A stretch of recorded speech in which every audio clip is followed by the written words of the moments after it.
It started with one kiss. Not a romantic one. Not the kind you dream about.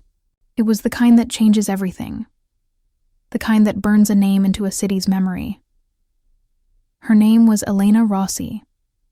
She wasn't anyone special, at least not before that night. She painted on weekends, served coffee during the week, and lived quietly in a small apartment in downtown New York. But fate doesn't knock. It barges in wearing a black suit and a dangerous smile. His name was Luca Moretti, the man whose name made powerful people go silent. He was the kind of man you didn't meet by accident, yet somehow, that's exactly how Elena met him. That night, the city was glittering under rain and noise. A charity gala at the plaza.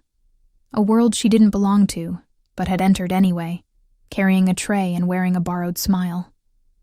She told herself it was just another shift, just another paycheck, until one man grabbed her wrist. Too hard, too long. The room kept laughing.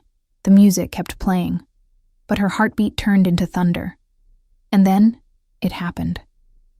The air shifted. Silence swept through the hall like a shadow.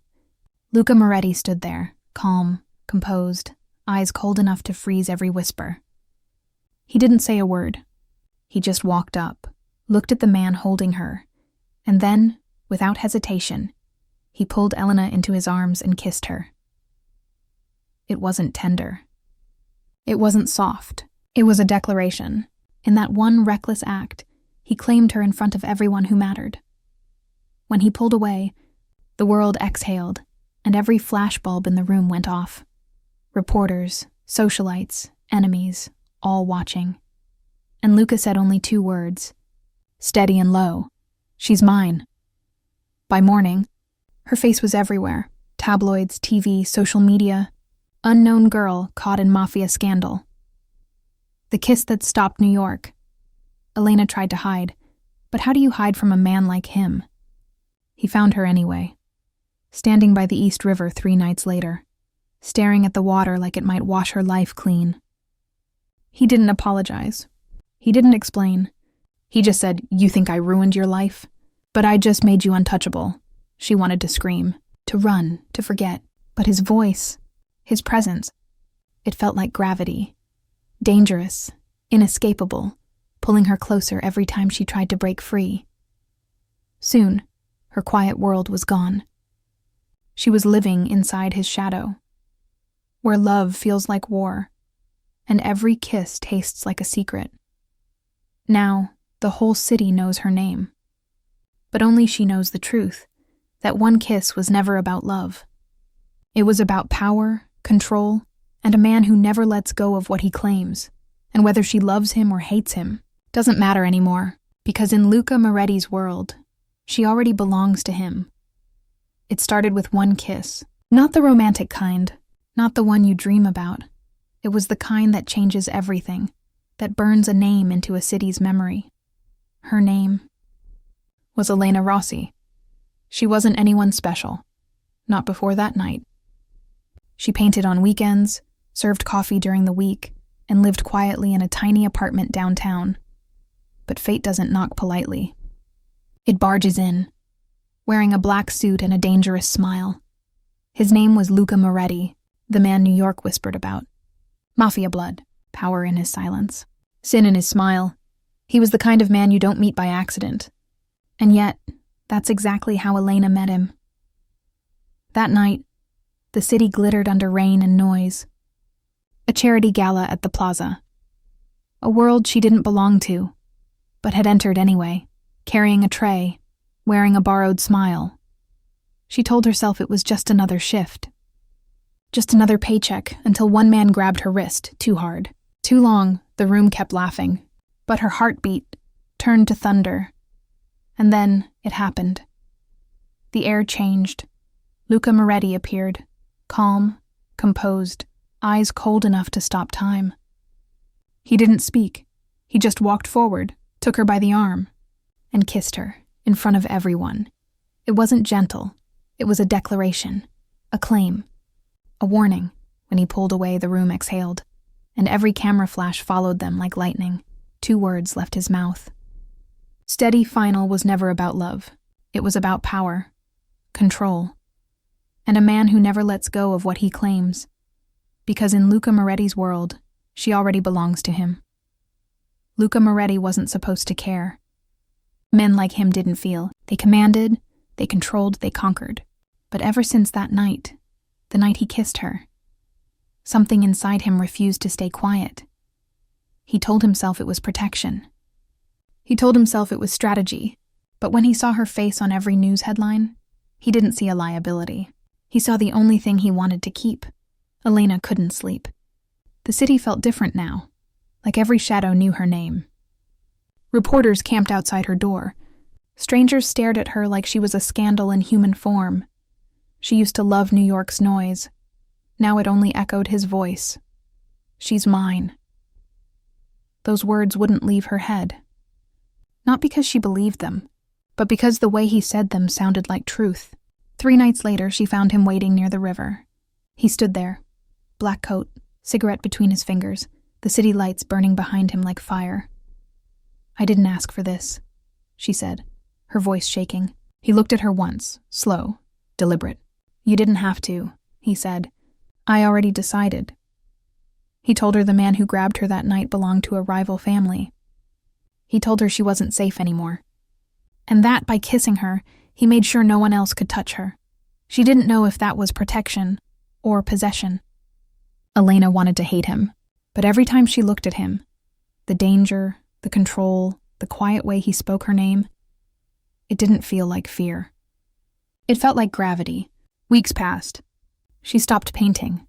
She stopped going out, and then one night his car showed up outside her apartment. "Pack your things," he said. She didn't ask where they were going. She just did.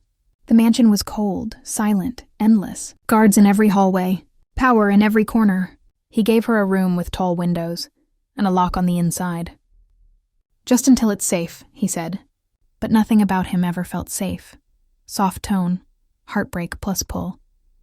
He'd visit her sometimes. Late nights. No words. Just the quiet kind of presence that filled the air like smoke. He told her stories about his father, about the wars that built his name, about loyalty paid for in blood. And somehow, she listened. She shouldn't have, but she did. One night she asked, "Why me?" He looked at her, eyes darker than the sky outside. "Because you didn't flinch," he said. "The night I kissed you, you looked at me like I was still human." That was the first time she realized, beneath the violence, beneath the power, he was lonely. And somehow that made him even more dangerous. The city kept talking. Whispers turned into rumors. Enemies started circling, and through it all, he kept her close, like she was both his weakness and his weapon. Now the whole city knows her name. They call her the Mafia boss's girl. The kiss that started a war, the secret that changed New York. But Elena knows something the city doesn't. That kiss wasn't just a scandal. It was a sentence, a promise that can't be undone. Because when Luca Moretti claimed her, it wasn't just for a night. It was forever. And in his world, forever always comes with a price. Luca Moretti had a way of making a room go quiet. People said it was because of his money, or the stories about the things he had done. But it was simpler than that. He never hurried. He never raised his voice. When he looked at someone, they listened. That night at the gala, Elena didn't know who he was. She only noticed the change in the air. The laughter softened. The music slowed. And every conversation seemed to wait for his next move. He crossed the floor like he owned it. Maybe he did. From where she stood, holding a tray of champagne glasses, she saw the details first. The black suit, the faint scar at his jaw, the tattoo hidden by his cuff. He wasn't the kind of man a girl like her was supposed to notice. But she did. Luca stopped a few feet away. His attention didn't feel like attention. It felt like pressure. The man who had grabbed her wrist earlier was still talking, too drunk to see the danger he was in. Luca's eyes moved once, from the man's hand on her arm to Elena's face, and that was enough. The man let go.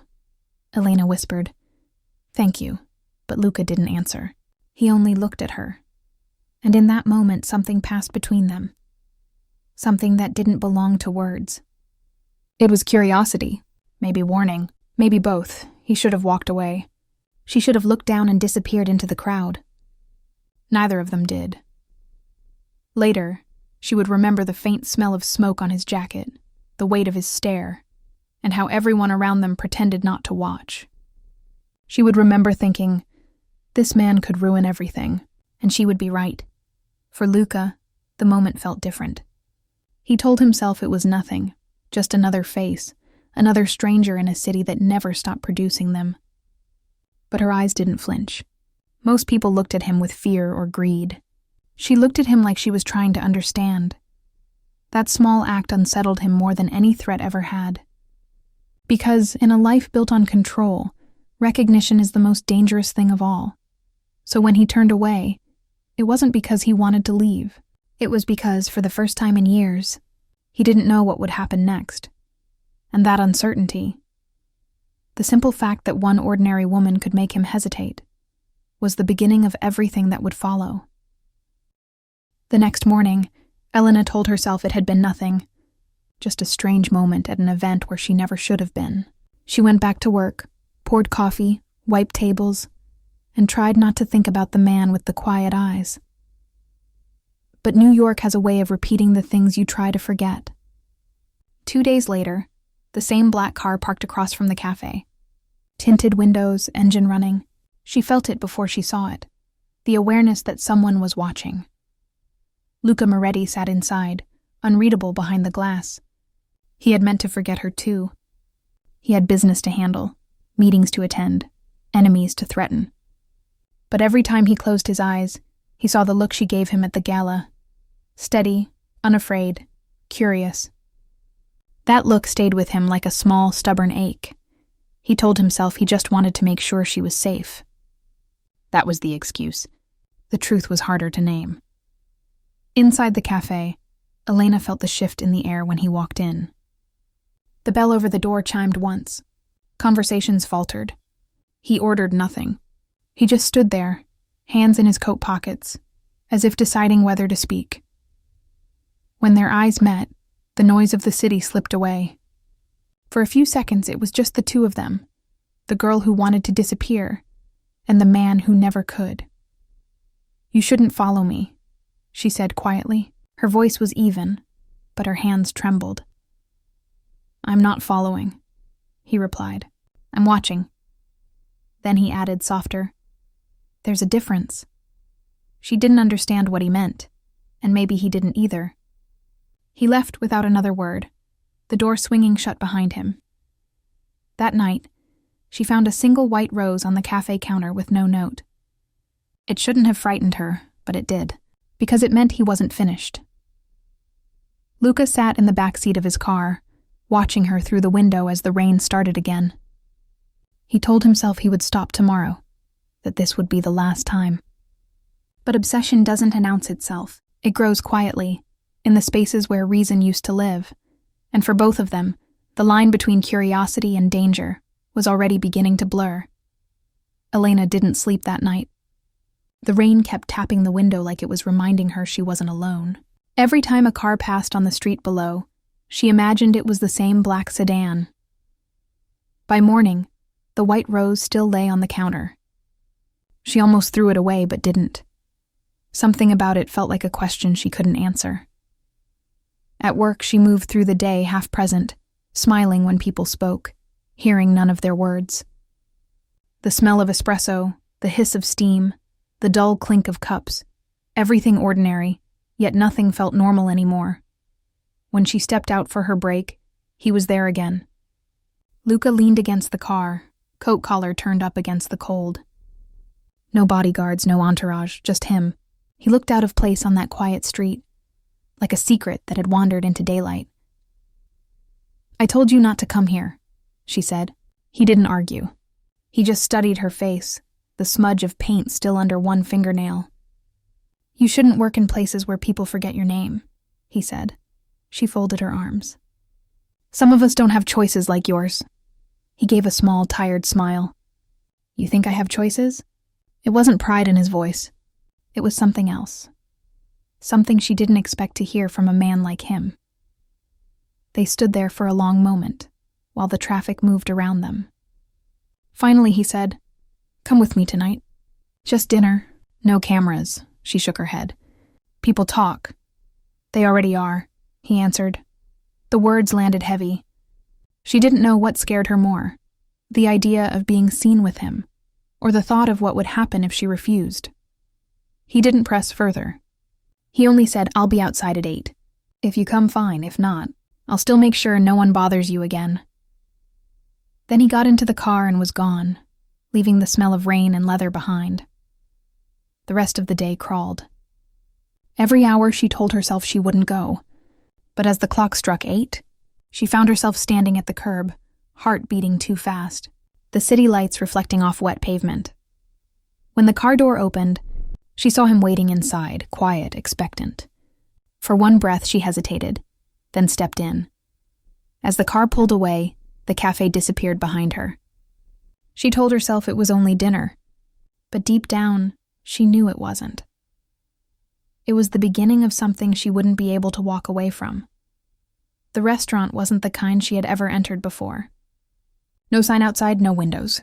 Just a plain door on a quiet street and a man in a suit who opened it without being asked.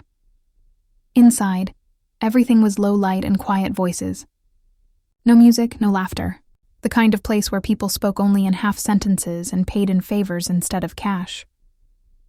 Luca led her to a small table in the corner. No menu. No waiter came to take an order. A bottle of wine appeared, and 2 glasses.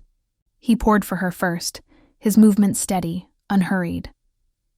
Elena sat with her hands in her lap, unsure what to do with the silence. Finally, she said, "Why me?" Her voice sounded too loud in the still room. He looked at her for a moment before answering. "Because you didn't look away," she frowned. "That's all?" "That's everything," he said quietly. For a while, they didn't speak. He told her small things then, about growing up in Brooklyn, about the old streets that no longer existed. His words were simple, but there was something heavy underneath them, like he was always leaving out the ending of each story. When the food came, thin pasta, a piece of fish she couldn't name, he barely touched his plate. He watched her instead, as if memorizing the way she held her fork, the way she glanced toward the door every few minutes.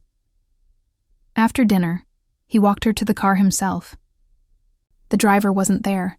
The street was empty except for the hum of distant traffic. "You don't owe me anything," he said. "I know. But now that they've seen you with me, they'll think you do." She didn't ask who they were. She could hear the weight in his voice and didn't want to know. He reached into his coat and handed her a small card with a number on it. "If anyone asks questions, call this. Don't talk to reporters. Don't talk to strangers. I don't want to be part of this," she whispered. He nodded. "You already are." For a moment, she thought he might touch her hand, but he didn't. He just stepped back, letting her get into the car first. The city lights moved across his face, breaking him into pieces, half light, half shadow. On the ride home, she held the card between her fingers and wondered when her life had stopped belonging to her. By the time the car turned onto her street, she already knew she wouldn't throw it away. And somewhere behind her, in another car that never left the block, Luca watched until her lights came on. Because control, once taken, is rarely given back. Elena woke to the sound of footsteps in the hallway. For a moment, she thought she was dreaming. But when she looked toward the door, a shadow moved under the crack of light. Her breath caught. She grabbed her phone and waited. The footsteps paused, then faded away. When she finally gathered the courage to open the door, the hallway was empty. Except for a single envelope taped to it. No name. Just a wax seal pressed with a rose. Her fingers trembled as she broke it open. Inside was a folded sheet of paper, clean, neat, and written in a hand that looked both elegant and dangerous. "Next time, lock your windows. Not everyone who comes looking for you will leave something behind. No signature, no threat. Just a reminder that someone had been close enough to touch her life." By the time she got to work, her mind was unraveling. She kept replaying every sound, every glance. Even the regulars at the cafe looked different now. Too curious, too quiet. When her shift ended, She walked home instead of taking the subway. The night air was cold, biting at her skin, but she needed the noise of the city to drown her thoughts. Halfway down Lexington, she saw it. A black car parked across from her building. Same make, same tinted windows, her heart raced. She crossed the street, pretending not to notice, but the door opened just as she reached her steps. Luca stepped out. No coat this time, just his black shirt, sleeves rolled up, tattoos visible in the glow of a streetlight. "You shouldn't be here," she said. Her voice cracked more than she wanted it to. "I told you they'd start watching," he replied. "I'm making sure it's me they see, not someone else." She folded her arms. "You think that's comforting?" "No," he said quietly. "But it's the truth." They stood there in silence while the city moved around them. Horns, footsteps, distant sirens. He reached into his pocket, pulling out something small.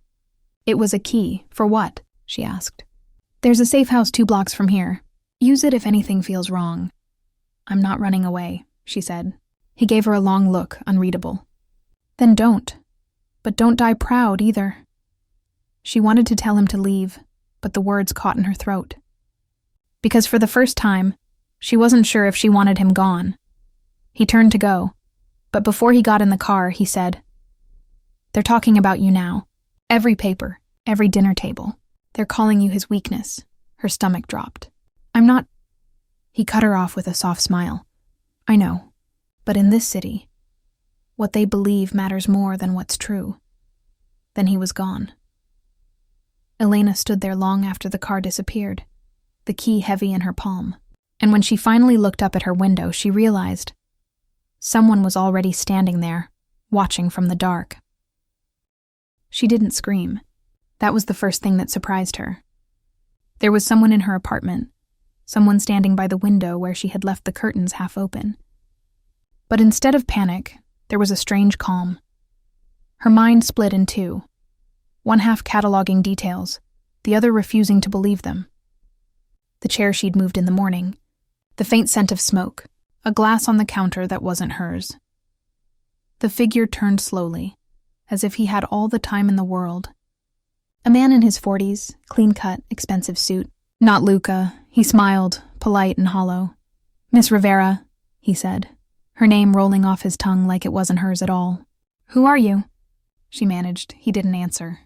Instead, he walked toward her, every step measured, unhurried. "You've become quite the story," he said. "Every paper in Manhattan has your picture. The girl the Mafia boss kissed." He said it like a title, not a fact.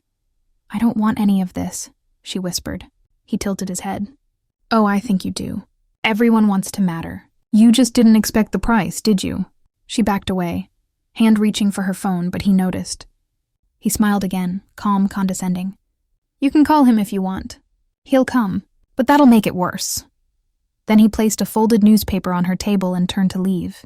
Before he stepped out, he said quietly, "They don't come after him. They come after what he touches." The door closed. Silence followed. Elena stood there staring at the newspaper until the clock ticked past midnight. When she finally opened it, her stomach clenched. On the front page was a photograph. Luca and her outside the restaurant, his hand on her back. The headline read, "The King of New York has a queen." She felt sick. It wasn't the picture, it was what it meant. Every rival, every cop, every reporter now had her face. She wasn't anonymous anymore. She was leverage. Her phone buzzed. Unknown number. She didn't answer. A moment later, a message appeared. "You should have called me sooner." "Luca." She typed back. Someone was here. Seconds later, another message. "Don't move. I'm coming." 15 minutes later, headlights flashed through the blinds. Then his voice, low but sharp, outside the door. "Elena, open up." When she did, he stepped inside, eyes scanning the room like a wolf scenting danger. He picked up the newspaper, jaw tightening. "I told you this would happen," he said. "I didn't ask for any of this," she shot back. "No one ever does," he replied quietly. He looked at her then, not like a man looking at someone he owned, but someone he couldn't let go of even if he tried. "This city," he said, voice low, "loves to destroy what it can't control. And now, Elena, that means you. That night, sleep became impossible. Every shadow in the apartment felt like it was watching her. Every sound, pipes, footsteps, wind, made her pulse quicken. Luca didn't leave. He sat by the window, silent, one hand resting on the table beside his gun. Not hidden, not threatening, just there, a fact of who he was. Elena lay on the couch, wrapped in a blanket, pretending not to stare at him. He hadn't spoken since that last sentence. The city outside kept breathing. Sirens, laughter, tires on wet pavement. Finally, she said, "Do you ever get tired of being afraid?" He didn't look at her. "I stopped calling it fear a long time ago." "Then what do you call it?" "Instinct." The word hung in the air between them, heavy and calm. He stood, walked toward her, and for the first time since he entered, his face softened. "You should have left when I told you to," he said quietly. "And gone where?" she asked. "You think I can disappear now? My face is everywhere." He looked down at her, jaw tight. For a moment she thought he might apologize, but men like him didn't say sorry. They just tried to fix things that couldn't be fixed. He leaned closer, his voice low. "Tomorrow you'll move to another place. My people will take you." "No," she said quickly. "I'm not running again." "You don't understand how this works, Elena." "Then make me," she said, meeting his gaze. Something flickered in his eyes, surprise, maybe even admiration. Then he smiled, slow and dangerous. "You really don't know what you're asking." The air between them changed, thicker, charged. He was close enough that she could smell the faint trace of smoke on his shirt, the salt of rain on his skin. And for one reckless moment, she didn't think about danger or consequences. Her voice dropped to a whisper. "You think everything belongs to you, even me." His answer came soft, steady. "Not everything. Just the things I can't forget." Then he stepped back. The distance returned, but the silence was different now, alive, trembling. He turned to the window again. Outside, dawn was starting to paint the buildings in silver. "When the sun comes up," he said, "someone will call you. Don't answer unknown numbers. Don't open the door for anyone but me." She almost laughed. "So now you're my bodyguard?" He didn't smile. "No, I'm the reason you need one." Then he picked up his coat, glanced at her once more, and walked out the door. Elena sat there long after he left, the echo of his presence still in the air.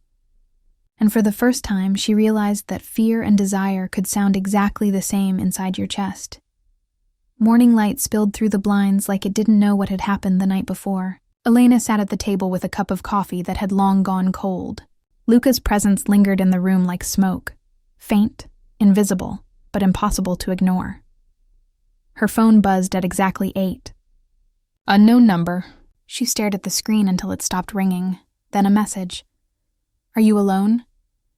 She hesitated before typing back. "Who is this?" No reply came. A knock at the door followed seconds later. 3 slow taps, deliberate, spaced evenly. She froze. Her first thought was Luca, but something felt off. "He wouldn't knock." "Who is it?" she called out. Silence. Another 3 knocks. Her heart began to pound. She moved quietly toward the kitchen, grabbed the small knife she used for cooking, and pressed her back against the wall. Then a voice, low, calm, unmistakably male. "Miss Rivera, it's Detective Harlan. NYPD. We need to talk." She hesitated, cracked the door open just enough to see a badge. He was tall, tired-looking, his suit rumpled, a faint scar under one eye. She let him in, but not far. He scanned the room, eyes moving over everything. The untouched coffee, the folded blanket, the faint smell of cologne that wasn't hers. "You've had company," he said. Elena crossed her arms. "Is that part of the investigation?" He gave a humorless smile. "Depends on who your company is." She didn't answer. He took out a small notepad. "You know Luca Moretti?" Her stomach dropped. "Everyone in New York knows his name." "I mean personally." She turned away. "He's been around?" "Yeah," the detective said softly. "We've noticed." He placed a photo on the table. A picture of her and Luca outside the restaurant, same as the newspaper. But this one was sharper. Do you know what happened the night after this was taken? She shook her head. 2 men from a rival crew were shot outside a club in Queens. Surveillance says they followed Moretti's car that evening. They didn't make it home. Elena's fingers tightened around the edge of the table. You think I had something to do with that? I think, he said, you're the first civilian he's ever been seen protecting. And that makes you interesting. She met his gaze. I'm not part of his world. Maybe not yet. He handed her a card. When you get tired of being his secret, call me. Then he left, just as quiet as he came. Elena locked the door behind him, pressed her forehead against the wood, and exhaled shakily. Her phone buzzed again. Another message from Luca. Don't talk to anyone in a suit. Too late. She looked out the window, down at the street below. The detective's car was gone, but parked in its place, like a ghost replacing another, was the same black sedan. And this time, the man behind the wheel wasn't Luca. The car didn't move for hours. It just sat there, engine off, windows tinted black like eyes refusing to blink. Elena tried to ignore it. She made coffee. She paced. She even turned on the TV for noise, but every few minutes her gaze drifted back to the street. The car was always there. By noon, her nerves were shaking under her skin. She finally grabbed her jacket, stuffed her phone and keys into her bag, and told herself she wasn't going to hide anymore. The moment she stepped outside, cold air slapped her face. She started walking, fast, aimless, like someone being chased by her own thoughts. Halfway down the block, she glanced behind her. The sedan door opened, a man stepped out. Not Luca, not the detective either. Tall, sharp suit, eyes too calm. The kind of calm that made you believe he'd done terrible things and never lost sleep over them. Elena Rivera, he called, voice smooth, polite. She froze. He smiled faintly, like her fear was a language he understood fluently. Mr. Moretti sent me, he said. Prove it. He pulled a small envelope from his jacket and held it out. His handwriting, she didn't take it. Read it. He nodded, unfolded the paper. Pack what you need. Don't argue. Something about it was wrong. Too short. Too direct. Luca's words always carried edges, hidden meanings behind calm sentences. This was flat. She took a slow step back. If he sent you, she said. What's the safe word? He blinked once. Safe word? That was all she needed. She turned and ran. The man didn't shout. He didn't chase. She heard the quiet click of a phone behind her, then the sound of a car door opening again. She turned down the nearest corner, heart hammering, lungs burning. Her phone buzzed. Luca, don't go outside. I'm 5 minutes away. Her pulse spiked. She typed back quickly. Someone said you sent them. Describe him. She typed as fast as her fingers could move. Tall, black suit, gray tie, scar above eyebrow. Don't look back, he replied. Keep walking. Right now, she obeyed. Every sound behind her felt louder than the city itself. When she turned the next corner, a black SUV cut in front of her. The door opened, and Luca stepped out. He didn't look relieved. He looked furious. He grabbed her arm, pulled her close enough that she could see the darkness behind his calm. Did he touch you? She shook her head. No, he said. I would never send anyone without warning you first, he snapped. She swallowed hard. Then who was he? He looked past her toward the street, jaw tight. Someone testing how far they can go before I make them disappear. He looked back at her then, voice lower, quieter. They found you faster than I expected, and for the first time, she saw something in him she'd never seen before. Not anger, not control, but fear. They didn't go back to her apartment. Luca didn't even ask. He guided her toward the SUV, opened the door, and waited until she was inside. The city kept moving around them, horns, sirens, chatter, but inside that car, the world had gone silent. He didn't speak for the first few minutes. His hands gripped the steering wheel too tightly, knuckles pale. Elena watched him from the passenger seat, the city lights sliding across his face, breaking it into fragments of gold and shadow. Finally, she said quietly, Where are we going? Somewhere they can't reach you, he replied. She stared out the window. You mean somewhere I can't leave? He didn't deny it. The ride stretched on, the city thinning into empty streets and warehouses by the docks. When they stopped, she saw a building that looked abandoned. No signs, no lights, just brick and rust. Inside, though, everything changed. Marble floors, security cameras, a long hallway lined with closed doors. It wasn't a safe house. It was a fortress. Luca led her into a room at the end of the hall. It was simple. Bed, window, a small table. Too clean, too deliberate. This is temporary, he said. Until I handle what happened. She turned toward him. You mean until you kill them? He didn't flinch. Until they stop breathing. The matter-of-fact tone made her chest tighten. You talk about murder like it's logistics. He finally looked at her. Really looked. In my world it is. There was no apology in his voice. Just the truth. He started to leave, but she stopped him. Why are you doing this for me, Luca? You could have just walked away. He turned slightly, his silhouette framed by the dim hallway light. I could have, he said. But I didn't. You don't even know me, she pressed. He gave a small, humorless smile. You think I need to know someone to protect them? No, she said softly. I think you need a reason. He stepped closer, slow, steady. When I kissed you that night, he said, voice low. It wasn't strategy. It wasn't a game. It was the first time in years I didn't feel like a ghost. Her breath caught. The silence that followed wasn't empty. It was electric. He moved even closer, close enough that she could feel the warmth radiating from him. But then he stopped. Inches away, refusing to cross the last line. Get some rest, he said finally.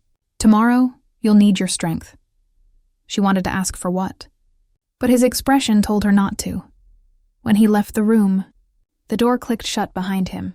Not locked, but heavy enough to make her feel trapped anyway. Elena sat on the bed, staring at the window that didn't open, at the darkness outside that had no stars. For the first time, she wondered what scared her more, the people hunting her, or the man trying to save her. Elena didn't know what time it was when the voices started. Muffled, somewhere beyond the thick walls. One sharp male, Luca, the other lower, angrier, unfamiliar. She moved to the door, pressed her ear against the wood. And I told you to wait, Luca said. His tone was a knife held steady. You think waiting keeps her safe? The other man growled. They already found her once, a thud. A chair scraping. Then silence. When Luca finally came in, his shirt sleeve was rolled to his elbow, a streak of blood on his wrist. Whose blood is that? She asked. He closed the door behind him. Not mine. He walked to the sink, washed his hands, calm, like it was routine. Elena's voice shook. You said this was temporary. It still is. She crossed her arms. You're lying. That made him pause. He turned slowly, water dripping from his fingers. Don't accuse me of lying, Elena. I just want the truth. He studied her a long time, then leaned against the counter. The truth, he said quietly, is that I killed the man who followed you yesterday. Her breath caught. You what? He was working for someone else. Someone who thinks you're leverage. Now he's not. She wanted to scream, but no sound came.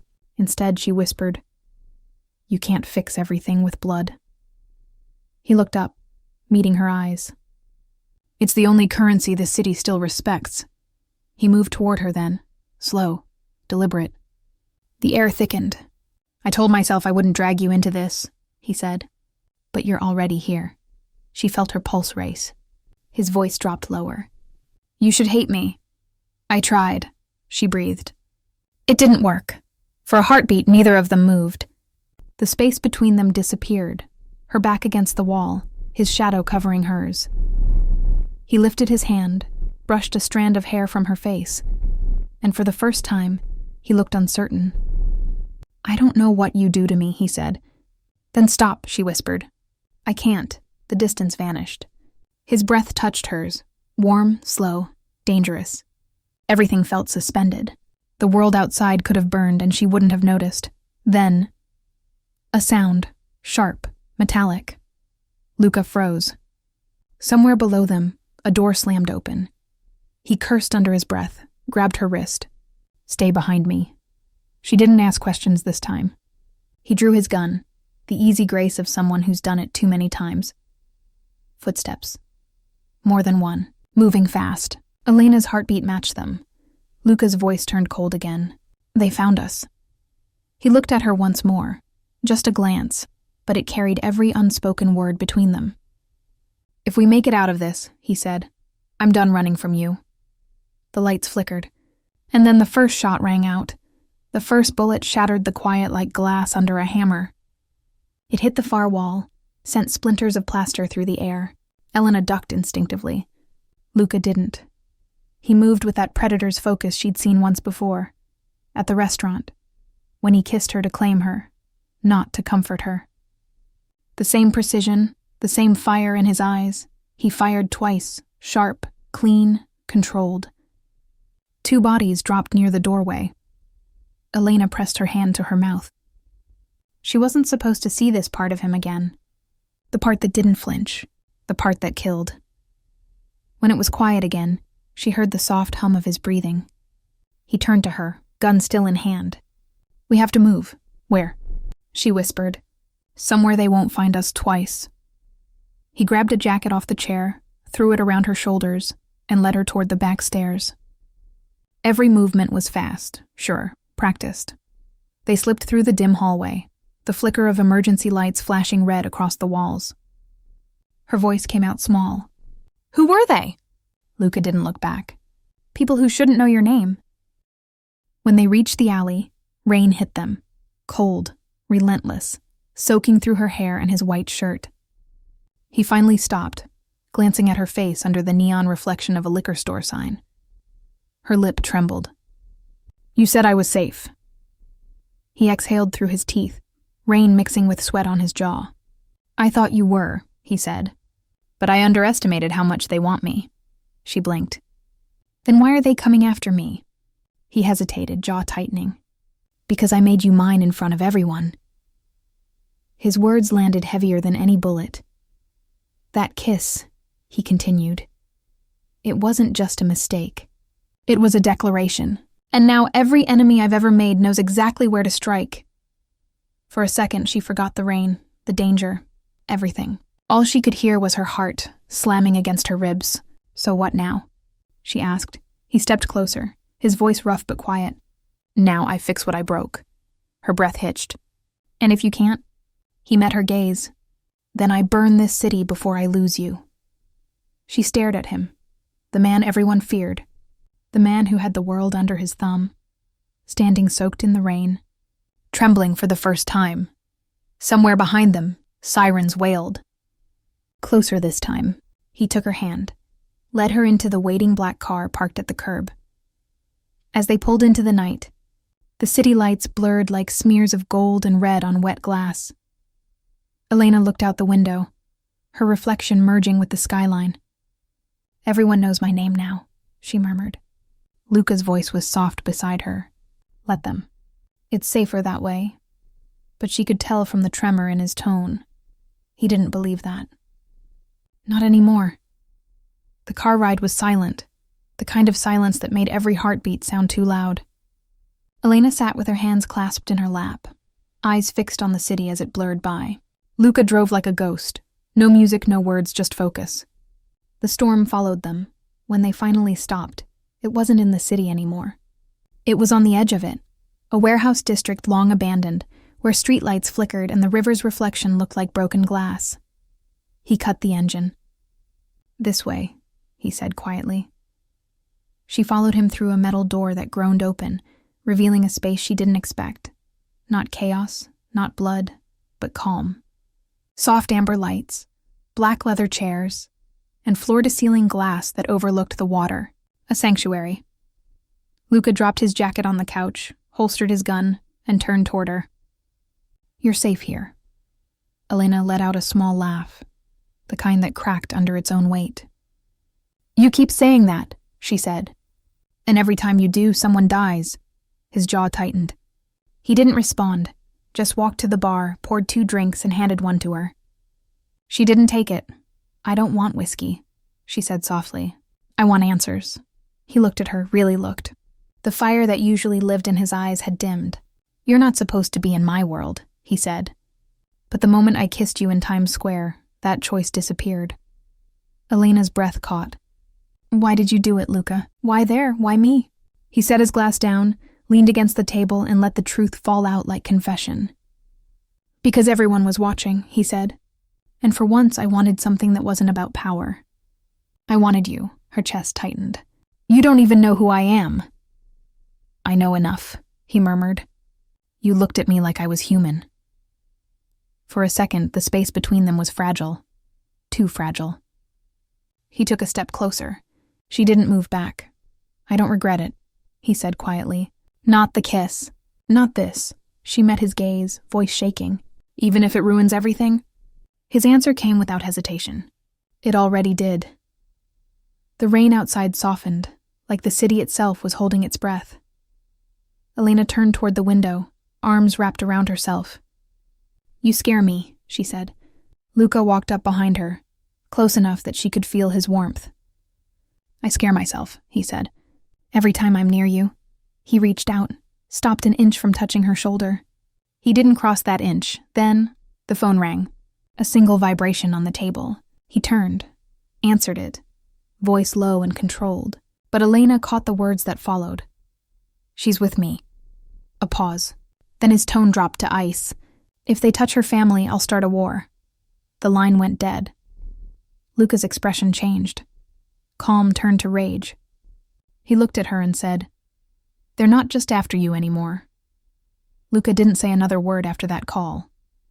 He holstered his gun again, grabbed his coat, and started moving, more fast. Elena followed, every step heavy with questions she was too afraid to ask. The warehouse doors slammed shut behind them, echoing down the empty street. Where are we going? She demanded. To end this, he said. By killing more people? He didn't answer. Just looked at her once, eyes dark and unreadable. If I don't move now, he said, they'll take someone you love to reach me. That stopped her cold. How do they even know who I am? He exhaled slowly, rain hitting his face again. Because I told them. Her chest went tight. You what? I used your name, he said, voice low. To draw them out. To make them think you mattered enough to hurt me. Her mouth went dry. You used me as bait. Yes, he said simply. And now I have to make sure you survive it. She wanted to hit him, scream, run. But she didn't move. Something about his tone, raw, real, almost desperate, kept her there. A black SUV pulled up beside them. Luca opened the door, motioned for her to get in. I'm not going anywhere until you tell me the truth, she said. He met her stare. The truth is, I didn't mean for it to go this far. She laughed once, bitter. It always goes this far with you, doesn't it? They drove through the back streets of Brooklyn, past shuttered shops, empty bridges, and the glow of red taillights swallowed by fog. The car stopped in front of an old riverfront factory, the kind that smelled like rust and memory. Luca turned to her. Stay in the car. No. Elena, you brought me into this. You don't get to shut me out now. For a second, he looked like he might argue. Then he nodded once, resigned. Fine, but stay behind me. They moved through the doorway, the smell of gun oil and rain heavy in the air. Men waited inside, 5, maybe 6, armed, expecting him. Moretti, one of them said with a smirk, you finally brought your weakness. Elena froze. Luca's hand brushed hers.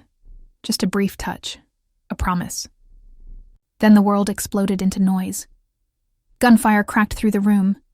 Luca shoved her behind a crate, returned fire with terrifying precision. Elena covered her ears, shaking, watching the flashes light his face, a portrait of control and fury. When the shooting stopped, only silence remained. Bodies on the floor, smoke in the air. Luca stood still for a moment, breathing hard. Then he turned back to her, eyes softer than they had any right to be. You okay? She nodded, trembling. You said you wanted to end this. He walked toward her, voice low. I did. She looked past him at the men on the floor. You didn't. He followed her gaze, jaw tightening. No, he admitted. I just started something worse. After the gunfire, there was only the hum of rain leaking through the roof. The air tasted like smoke and steel. Elena stayed crouched behind the crate, too stunned to move. Luca's footsteps echoed as he walked through the mess he'd made. Methodical, deliberate, checking each body like he'd done it 100 times. When he finally reached her, his hands were steady, but his eyes weren't. He held one out. Come on, she didn't take it. You said you wanted to end this. All you did was add more names to your list. He exhaled, looked down, then said quietly, You think I wanted this? I don't know what you want anymore, Luca. Every time I think I see a piece of you, it disappears under blood. He flinched at that. Then he looked at her again, not as the boss everyone feared, but as a man unraveling under the weight of what he'd built. I've never had to explain myself to anyone, he said. Until you. Then maybe that's your problem, she whispered. You think people are just pieces in a game you control. Something inside him snapped at that. He grabbed her wrist, not to hurt, but to stop her from walking away. His voice dropped low, rough. You think I don't care? Her heart pounded. You don't act like it. I'm trying, he said through clenched teeth. But I don't know how. For a moment, neither moved. The storm outside filled the silence between them. Then his grip loosened, and his voice broke just enough to sound human. When you showed up in my world, I didn't see a threat. I saw something clean, something untouched by all of this, and I wanted to keep it. Elena swallowed hard, her anger softening into something she didn't want to name. You can't keep people like trophies, Luca. I know, he said, but I can protect them. Her voice was barely a whisper. Even if it destroys you? He looked at her for a long moment, then said, If it's you, yeah. The confession hit harder than any gunshot. Elena felt her chest tighten, every emotion she'd been holding back clawing to the surface. She took a step closer, searching his eyes. For once he didn't hide. He let her see it. The exhaustion, the fear, the truth. She reached up, touched the side of his face, her fingers tracing the scar near his jaw. You're bleeding, she murmured. He gave a faint smile. You always notice that part first. The air between them turned still again, charged, unspoken. He leaned closer, eyes flicking between her lips and her eyes. Tell me to stop, he said. But she didn't. She couldn't. Just as the distance between them disappeared. A phone rang again, loud, relentless. Luca froze. He pulled it out, answered without looking away from her. A man's voice on the other end. Boss, they took someone. The girl's mother. We found her car empty. The silence after that sentence was unbearable. Luca's hand tightened around the phone. His other hand trembled once, just once, before he whispered, Get everyone ready. He looked at Elena. The warmth was gone. The softness. Everything, and in its place, that cold, dangerous fire again. They made their last mistake, he said. The storm never stopped that night. It followed them, like the city itself refused to wash the blood off its streets. Luca drove faster than he ever had before. Every turn sharp, every light ignored. Elena sat beside him, hands trembling, heart beating out of rhythm with the rain. She didn't ask where they were going. She already knew. Back into the dark, back into his world, the one she swore she'd never enter again. He said nothing for miles, just the engine, the thunder, and the weight of what he'd just heard. When he finally spoke, his voice was quieter than she expected. They shouldn't have touched her. Elena looked at him, searching for the man she'd seen moments ago, the one who'd almost let himself be human. He was gone. All that remained was the ghost of the boss they whispered about in back rooms and alleyways. The car stopped in front of a mansion on the Hudson. Dozens of men waited, guns, earpieces, black coats soaked in rain. They fell silent when Luca stepped out. He didn't shout orders. He didn't need to. Elena followed, the gravel cold beneath her feet. Luca, wait, she called out. If you go in like this, there's no coming back. He turned, eyes burning through the storm. There was no back the moment they took her. She grabbed his arm, desperate. This isn't saving her. This is war. He looked down at her hand, then at her face. I told you before, Elena, he said quietly. This city only understands blood. He brushed her hand off gently and walked toward the gates. She wanted to stop him, scream, beg, anything. But she didn't move, because some part of her finally understood. The man she'd met that night in New York, the one who kissed her under the lights, the one who made her heart forget its rhythm, was both her protector and her curse. She watched as the gates opened. Lightning flashed. For a second, the world turned white. Then came the noise, gunfire, shouting, chaos. She pressed her palms to her ears, eyes shut tight, until it all stopped. Silence. Only the rain again. Footsteps approached. When she opened her eyes, Luca stood in the doorway, drenched, breath heavy, eyes unreadable. He didn't say if her mother was safe. He didn't have to. The blood on his sleeve told her enough. Elena took a step forward, voice trembling. What did you do? He didn't answer. He just looked at her. The rain dripping down his face, the city's glow flickering behind him, and said, They'll come for you now. All of them, she shook her head, tears blending with the storm. You don't get to decide my fate. He walked closer. You were never a decision. His hand brushed her cheek, his touch softer than it had any right to be. If I lose you, there's nothing left to fight for. Before she could answer, sirens wailed in the distance.